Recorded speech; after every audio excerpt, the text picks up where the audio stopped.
எப்போ எந்த வயசில் நாற்று நடுறது, எப்போ பூச்சி மருந்து அடிக்கிறது, எப்போ அறுவடை செய்கிறது என்று தெரியாதவர்கள்லாம் இப்போ எல்லாம் விவசாயி வேஷம் போட்டுக்கு அன்புமணி வேலை இப்போ டெய்லி அடிக்க விட்றாரு.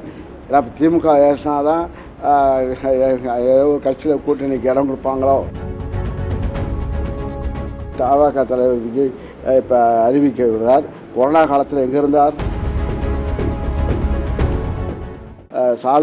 சாலையிலேயே இப்போ நெல்லை அறுவடை செய்த இயந்திரங்களில் வயலில் அறுவடை செய்து அந்த நெல்லை ஒரு டிப்பர் முடிஞ்சோடனே கொண்டாந்து ரோட்டில் கொட்டுவாங்க. ரோட்டில் கொட்டிட்டு தான் அங்கேருந்து தான் எடுத்து போய் டிபிசிக்கு நெல்லை காய வச்சு டிபிசிக்கு எடுத்து போவாங்க. ஆக அதை ரோட்டை விட்டு காய வைக்கிறது நெல்லை பார்த்து விட்டு இப்போ செய்தித்தாளில் தலைவர்கள்லாம் இப்போ அறிவிக்கிறார்கள்.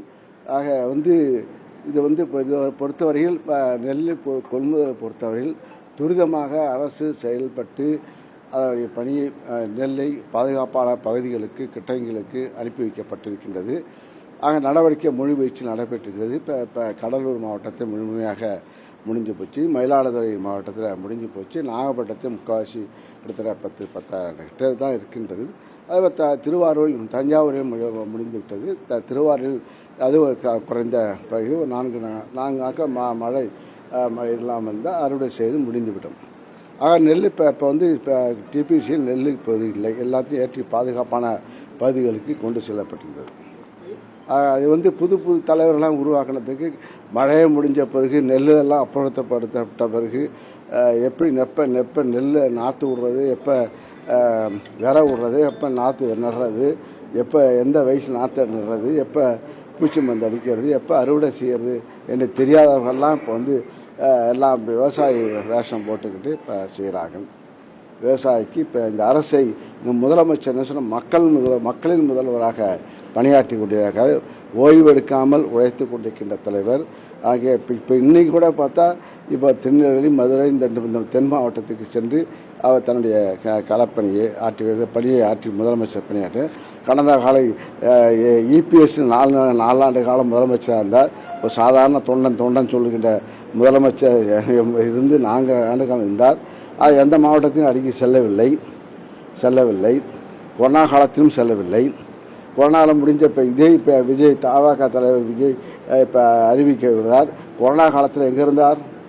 இது மக்கள் சிந்திக்க வேண்டும். கொரோனா காலத்தில் இப்போ ராஜா இப்போ பத்தானிக்கு ராஜா காய்கறி எல்லா வீட்டுக்கும் காய்கறி கொடுத்தா எல்லாரும் கொடுத்தாங்க. இப்போ நகர செயலாளர் எங்களுடைய நகர செயலாளர் இப்போ கொரோனா காலத்தில் அரிசியும் கொடுத்தா, எல்லா மக்களும் கொடுத்தா. எங்கள் கட்சிக்காரர்கள் எல்லாரும் நிர்வாகிகள் எல்லாம் களத்தில் இருந்தார். கொரோனா காலத்தில் நடிகர் விஜய் எங்கே இருந்தார்? அப்போ தான் களத்தில் காட்டணும். அப்போ தான் களத்தை யார் மக்களுக்கு கஷ்டம் வருதோ, யார் கஷ்ட காலத்தில் யார் உதவி செய்கின்றார்களோ, பணியாற்றுகின்றாரோ அவர்களை மக்கள் தேர்ந்தெடுக்க இருப்பார்கள். அந்த அடிப்படையில் தான் முதலமைச்சரை பணியாற்றி கொண்டிருக்கின்ற தலைவராக இருக்கின்றார்கள். இப்போ இன்னும் சொன்னோம்னா இப்போ யாராவது இப்போ திறந்தவரும் இப்போ ஒரு புது பாட்டாளி கட்சி தலைவர் அன்புமணி வேலை இப்போ டெய்லி அடிக்க விட்றாரு.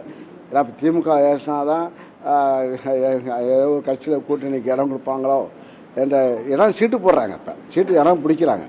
அதனால தான் எப்போ பார்த்தாலும் இப்போ இங்கே முதலமைச்சரை கொச்சையாக பேசுறது, அறிக்கை விடுறது, நெல்லை பற்றி பேசுறது, எல்லாத்தையும் பேசுறது. ஆக இப்போ நெல் ஒரு பேசும் பொருளாக ஆகிவிட்டது.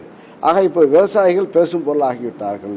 ஆக விவசாயிகளை இப்போ இந்த அளவுக்கு விழிப்புணர்ச்சியை கொடுத்தது முதலமைச்சர் மு.க. ஸ்டாலின் அவர்கள் தான். விவசாயிக்கு ஒரு மதிப்பு, இந்த இதில் விவசாயிக்கு மதிப்பு. பச்சை துண்டை இப்போ யாரை போடாலும் இப்போ பச்சை துண்டை போட்டுக்கிறாங்க. இப்போ தலைவரெல்லாம் போய் பச்சை துண்டை போட்டுட்டு அங்கே இப்போ விவசாயிக்கு கண்ணீர் வடிப்பது போல் இப்போ அறிக்கை விடுறாங்க, போகிறாங்க. விவசாயிகளை பற்றி அரசியல் பண்ணுகின்றார்கள். ஆக விவசாயிகள் மதிக்கப்படுகின்றார்கள்.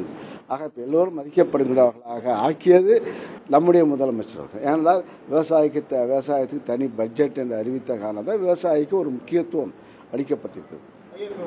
சார், மழையால விவசாயிகள் பாதிக்கப்படும் போது படத்துக்கான கருத்தை முதல்வர் தெரிவிக்கிறாங்க. எதிர்கட்சி சார் அது சார் அவரை இப்போ நீங்கள் போய் மழை கம்பெனி அவங்க பார்க்கலையா? அதுக்காக வந்து இப்போ மழையை பார்க்கும்போது அது மழையை படியே அவர் முடிக்கின்றாக படத்தை பார்க்க படத்தை செய்வது நல்ல பாராட்டுவது என்பது தவறா? பாராட்டு செய்து யாரும் பாராட்டுகின்றது நல்ல கருத்துக்களை நல்ல விஷயங்களை செய்கின்றவர்களை பாராட்டுவது ஒரு மனிதனுடைய இயல்பு. அதான். செய்திகளை உடனுக்குடனும் துல்லியமாகவும் தெரிந்து கொள்ள சப்ஸ்கிரைப் பண்ணுங்க.